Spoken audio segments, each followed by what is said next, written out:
From its inception in 2001, AARTH's first initiative to break the silence about HIV in the Black community was presented through a video titled, "Who Will Speak for Me?"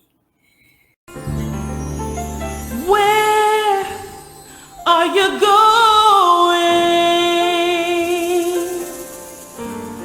What road are you taking?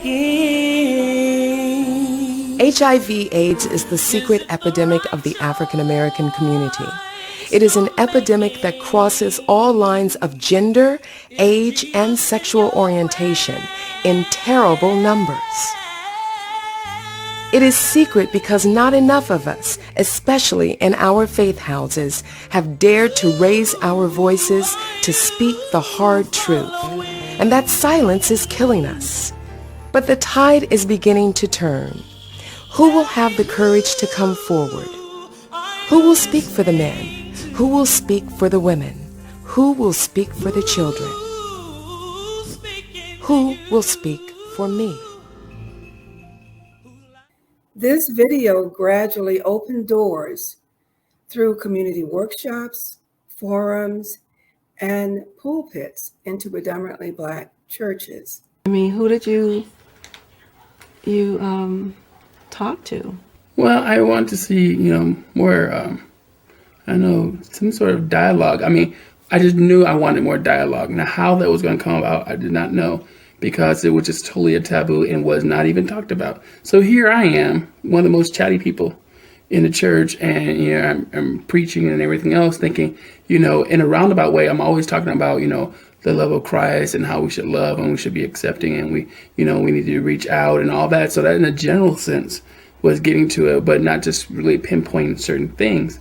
And so that, in a sense, I want to see happen. But at the same time, I was looking for it to happen like from the higher up than me.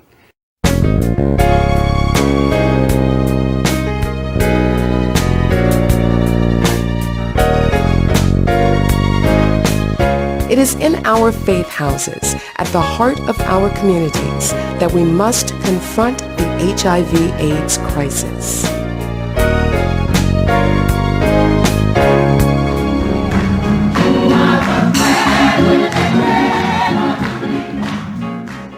Well, preacher, what does that have to do with us and with AIDS? I'm glad you asked.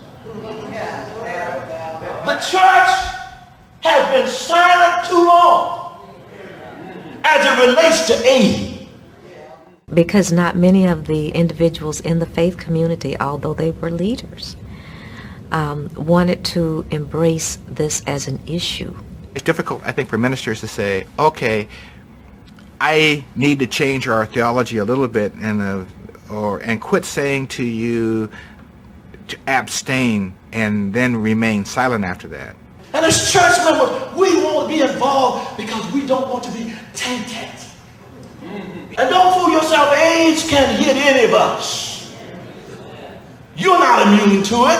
You can't have your theology over here and a reality over here and not be able to tie them. We want to pretend that everything is all right in our community and all right in the church and in AIDS.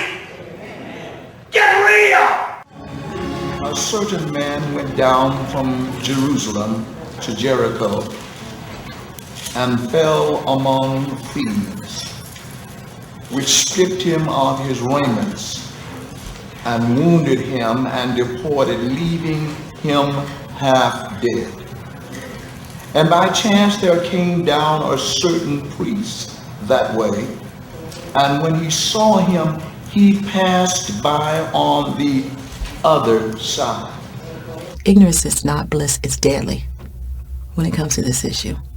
It is devastating us like never before within the churches. Anybody who comes to me today and says, I don't know anybody with AIDS, HIV, I tell them you do. They haven't told you. Oh, we're so much like that priest. We look at the condition of our world. We look at the condition of people with AIDS. We say, and then we walk on the other side.